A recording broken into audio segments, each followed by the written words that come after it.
71st national அவார்ட்ஸை announce பண்ணிட்டாங்க. இந்த வருஷம் இவங்க எல்லாரும் தான் வந்து தேசிய விருதை வாங்க போகிறாங்க. அந்த லிஸ்ட்டை தான் இந்த வீடியோவில் நான் உங்ககிட்ட வந்து ஷேர் பண்ணிக்க போகிறேன். ஸோ கோலிவுட்ல இருந்தே வந்து நம்ம ஸ்டார்ட் பண்ணிடலாம்னு நினைக்கிறேன்.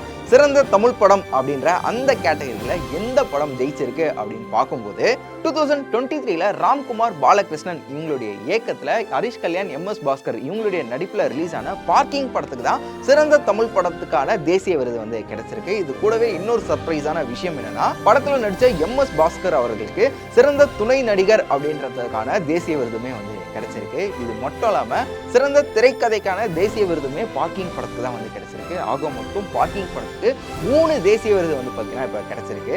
இதுக்கடுத்து பெஸ்ட் மியூசிக் டைரக்டர் அப்படின்ற அவார்டு வந்து யாருக்கு கிடைச்சிருக்குன்னா 2023ல வெங்கி அட்லூரி அவங்களுடைய டைரக்ஷன்ல, தனுஷ் அவங்களுடைய நடிப்பில், ஜிவி பிரகாஷ்குமார் அவங்களுடைய இசையில் ரிலீஸ் ஆன வாத்தி படத்துக்காக ஜிவி பிரகாஷ்குமார் அவர்களுக்கு சிறந்த மியூசிக் டைரக்டருக்கான தேசிய விருது வந்து கிடைச்சிருக்கு. ஆல்ரெடி இவங்க சூரரை போற்று படத்துக்காக அவங்களுடைய முதல் தேசிய விருதை வந்து வாங்கியிருந்தாங்க. இப்போ ஃபார் த செகண்ட் டைமா வாத்தி படத்துக்காக வந்து தேசிய விருது இவங்க வாங்குறாங்க. அது மட்டும் இல்லாமல் ஜிவி பிரகாஷ்குமார் அவர்கள் இப்போ ரொம்பவே எமோஷனலா ஒரு தேங்க்ஸ் நோட்டுமே வந்து ரிலீஸ் பண்ணியிருக்காரு அப்படின்னு தான் சொல்லணும். சிறந்த பின்னணி இசைக்கான தேசிய விருது யாருக்கு கிடைச்சிருக்கு அப்படின்னு பார்க்கும்போது ரன்பீர் கபூர் அவங்களுடைய நடிப்பில், சந்தீப் ராங்கா ரெட்டி அவங்களுடைய டைரக்ஷன்ல 2023ல ரிலீஸ் ஆன அனிமல் படத்தில் ஒர்க் பண்ண ஹர்ஷவர்தன் ரமேஸ்வர் அவங்களுக்கு தான் வந்து பார்த்தீங்கன்னா சிறந்த பின்னணி இசைக்கான தேசிய விருது வந்து கிடைச்சிருக்கு.